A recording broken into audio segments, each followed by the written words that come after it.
Hello everybody and welcome back to another episode of Butt Crack Cycles. I'm Paul and this is my YouTube channel. It's all about old school Harley Davidsons, like my Shovelhead that's sitting right behind me. And in this episode, Kenneth, who just walked by, and me came up to the shop to say, "Hey Kenny." Hi. And if you caught my last upload about this motorcycle, these tanks are really varnished, so I'm going to pull those off. And I'm also going to pull the bars off, and we're going to do a little cleaning up, tidying of the wiring, and just kind of a refresh on this motorcycle in my path to getting back on the road. Hey guys, we now have a goal. Next video. Okay. So we're going to start with the tanks, I think. And it involves pulling all this stuff off first.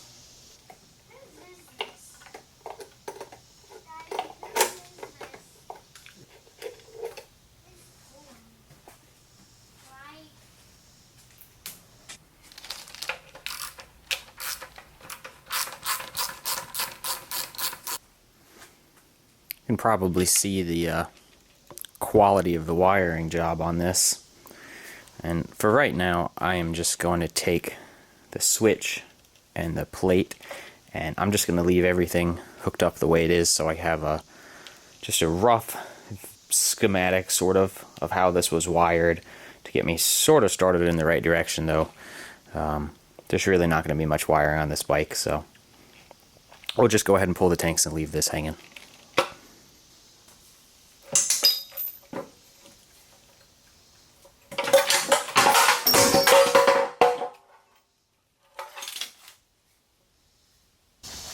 Oh, you can see we're down to the frame, and it's a pretty disgusting wiring job, so pull the seat off, and probably just going to call it a day for the day.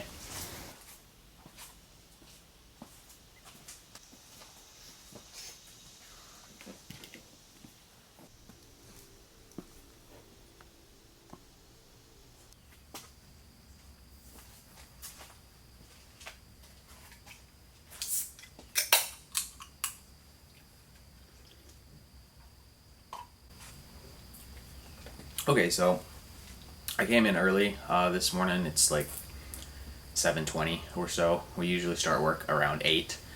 And I'm going to work on the Shovelhead. It's just right here in front of me. You can't see it in the camera though.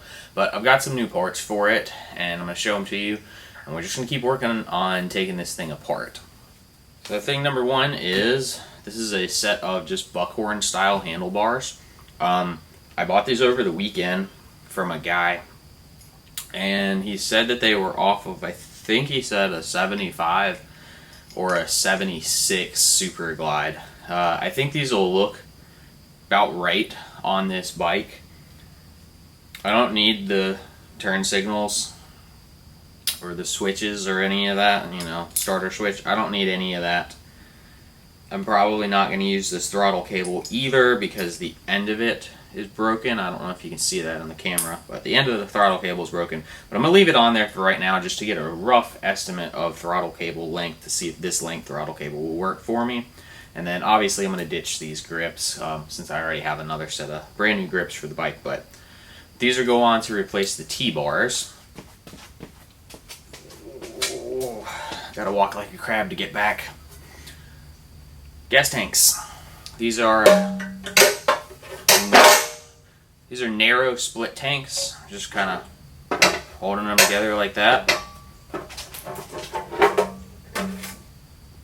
I think these are 2¼ gallon tanks, if I recall correctly. Maybe they're 2½. I think these will look really nice on this bike. I'm going to put these down and we'll talk for a second more about them. Breakfast. For the tanks, I think what I'm going to do is just clean them off, bolt them on, mock it all up, make sure that everything's going to bolt up right, fuel lines are going to run okay, and if they are, take them back off, and then I'm either going to do one of two things. I'll either just spray some clear over them and just run them raw with clear, or I'll just shoot some primer on them and run them with primer. And the reason for that is that this shop, the one I'm standing in right now, where this bike that's right here is located at, is where my business operates out of. This is where me and Chris, my business partner, we rent this shop from a lady, and we work on semi trucks here. You've probably seen them in some other episodes in the background and stuff. But this shop is now sold, and the new owner is not keeping us. They do not want us to stay. So this bike needs to be done in the next month. I'm filming this, it's like July 24th or so as I'm filming this, and this house, this property, is the shop and everything, they close on it on August 25th. So we need to be out. I guess I could just put this on the trailer, but honestly, I really just want to ride this bike home. I think that would be good for just me, like, mentally. I'm kind of like in an uncertain time right now, so I'm not worried about painting the tanks. That can be a winter project that I can do at my little building, my little small shop at the house. But right now, for me, what I need is to ride this bike. I've only ridden it like twice, and, you know, I don't want to say it was a disaster, but it also wasn't the greatest. So let's get back to taking some stuff apart and stop talking. I'm sick of talking, and I'm sure you're sick of listening. So my plan of attack here is actually pretty straightforward and simple. Obviously, the most important thing here is the naked lady. We gotta make sure that she's okay. So I'm gonna put her in my pocket. And obviously, the handlebars are coming off. I'm going to take all the controls off of them. And we're going to strip the wiring out of this bike.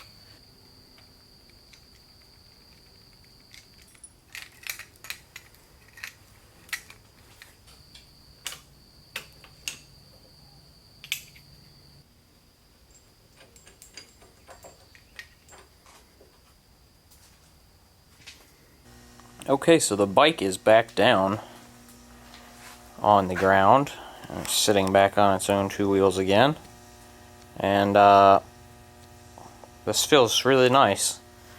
Have it back like this. Still have a lot of work to do, obviously, on this, and I didn't film any of the wheels and tires, any of that stuff. It's really just kind of boring, but we did wheel bearings and seals on both the front and the rear of this bike, and I try and do that on every motorcycle that I own. If I'm pulling the wheels and tires off of one for any reason, I generally put them back on with new wheel seals, new bearings, and obviously we repack the bearings and, you know, make sure they got good fresh grease in them. But this looks pretty cool just sitting here like this. Let me walk to the front of the bike. Alright, so we've got both of the front brake calipers on this thing, and I went ahead and put some new brake pads in there, and we just cleaned up the slide pins. It should be all ready to rock and roll, but it brings me to sort of my next problem. This is just something really small and simple and little, but oftentimes it's, in my experience, these little things that kind of just make projects take a while, because things like this. Well, we now have a different set of handlebars on the bike. And as you can see, we, you know, going to need a different length brake line to go up to our master cylinder. I also wanted to show you all this little homemade tool that I used for the wheel seals. You can see that right here, this wheel seal is just what's in the center of it. This is like the hard metal part of the wheel seal, and it would not come out of there. I normally just use a lady's foot pry bar and just pop them right out, but this one did not want to budge. So you see what I've done. Let's refocus the camera here. I have just taken a set of vice grips and found a piece of all thread. It's the same thread pitch and diameter, and screwed it into them.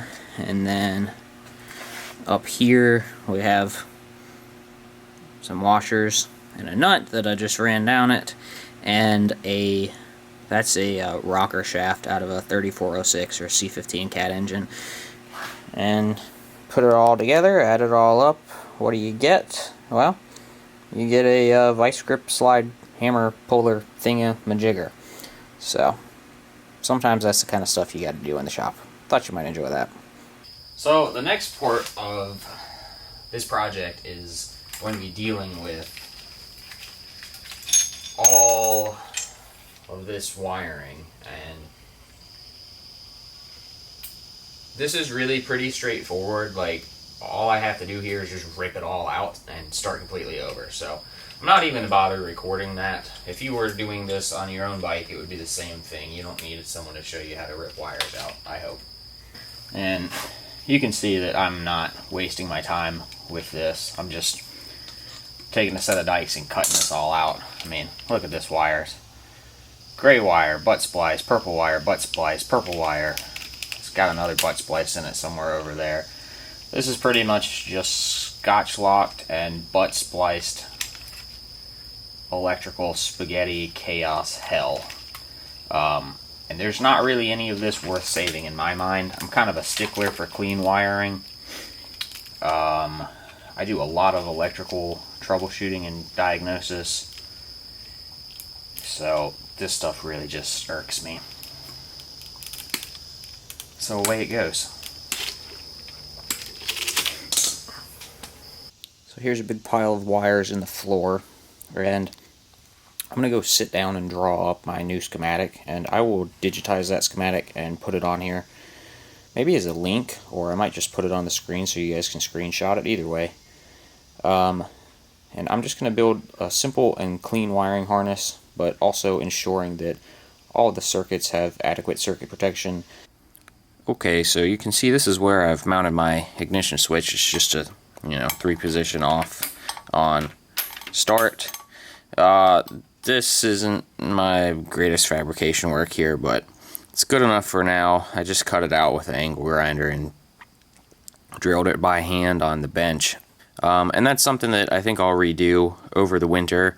We'll talk about this at the end of the video, but there's definitely some things on this bike that will need to be, the end of this video, this bike won't be done, is what I'm trying to say. Anyways, the wiring there, you can kind of see it. Shrink wrapped all my connections, and then they just run. Underneath here, still cleaning this up. Okay, and then coming over here, we've just got 3 inline fuses. This will go to battery positive. This is going to be out to headlights and taillights. This green wire is going to go over to our ignition coil. Then this one's going to go down to the starter solenoid, relay, whatever you want to call it. I was going to just use like a Bosch 4-pin relay, 5-pin automotive relay, but then I realized, I was like, duh, you already have this big chunky solenoid that's got a place to mount, and there's nothing wrong with it, so just use that. I made a new, you can see my new cable that I made right here, and this is how I try and do my connections. I'll just show you guys. Try and make good connections, shrink wrap them. I like that sort of braided wire loom way better than the what do they call it, the convoluted loom, like the corrugated stuff. But this will go up here to the positive battery cable. The battery cables on this bike, since I got it, have been this way. The red is the negative and the black is the positive, but whatever, I'm leaving that alone for now. That can be something I can fix later. I know which one's which, that's all that really matters. But we'll go out to taillights here. I'm going to clean up some of this still. Headlights, I'll just run under the tank. And then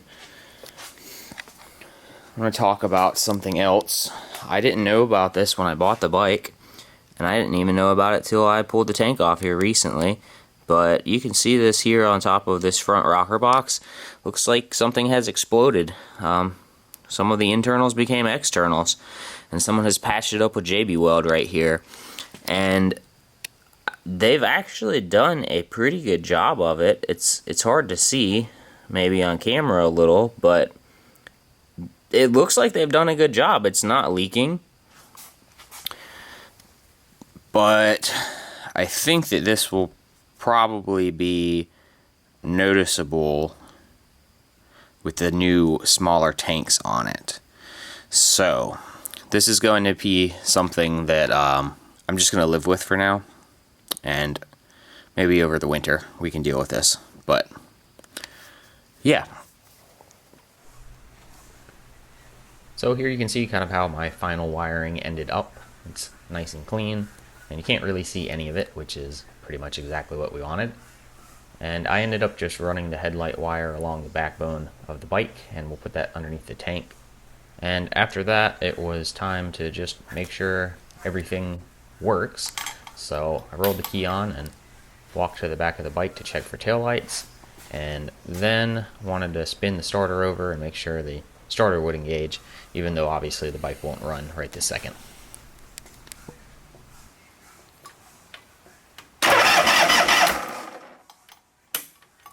Then I got an idea for something I wanted to try on the gas tanks. Since this was temporary anyways, I just wanted to play around and learn a new skill. Yeah, I just don't know what I'm doing. I've never done this before. Man, come back here, better have the whole fucking garage done. Listen, we got Hey, but damn frame. what do you call those things that we've got? Fire extinguishers. We've got those. I know what's wrong with it. Ain't got no gas in it.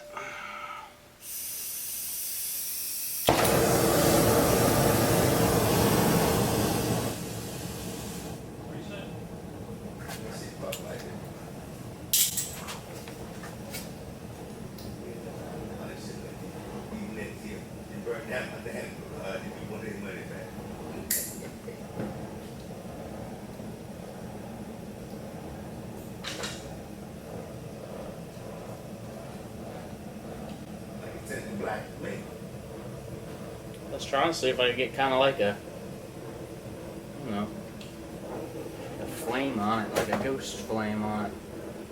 Oh, there we go.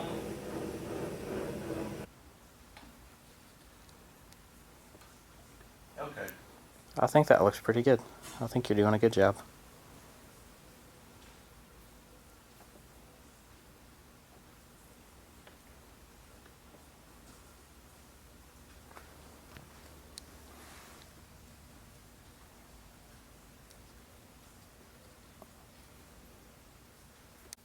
It took a little playing around with the torch to kind of get it finally set right, but once we did, I think it came out pretty good. Chris tried it, and he did one tank, and I did the other tank, and this was our final result after spraying it with some clear coat, letting it sit overnight. And I'm trying to put the tanks back on, but you can see right here what my problem is. Someone has cut the 2 vertical mounting tabs off of this frame and welded on this bung plate. So I don't have anywhere to bolt the back of the tanks to, but I'm just going to roll with it. And I've got the tanks on it. It looks pretty good. Next thing up is to just bleed some brakes.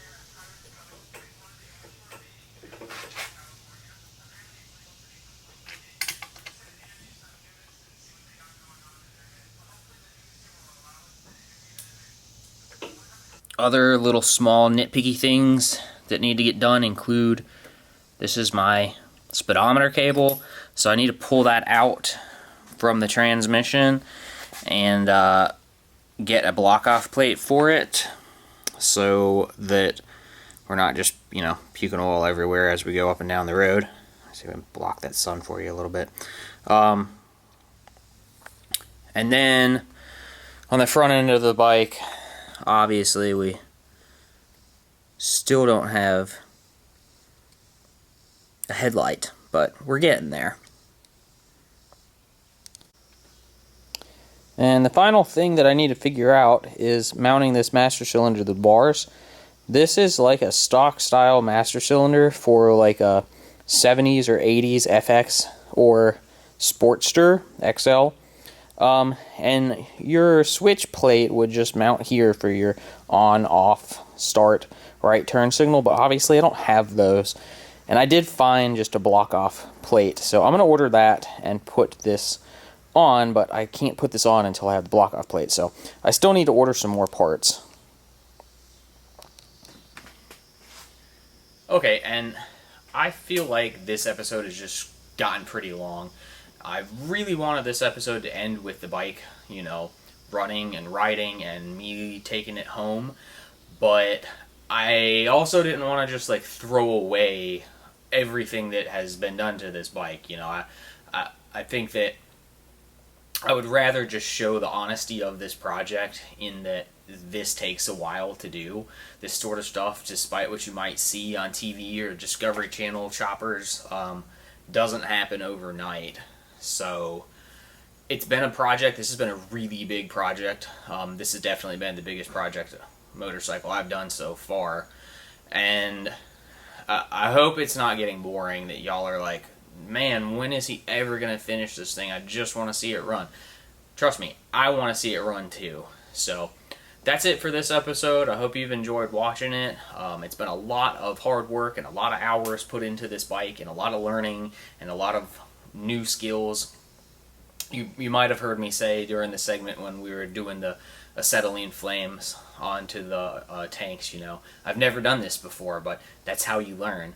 So I've got some other stuff coming up soon. I kind of have like an announcement for this channel that I'll drop another video about, and hopefully within the next week or two there will be another video about this bike and me sort of finishing it, because it's not going to be 100% done, but it'll be done enough that I can ride it home and I can ride it around a little bit through the end of the summer and the fall. But that's it for now. I'm going home. I've kind of worked on this thing all day, and yeah.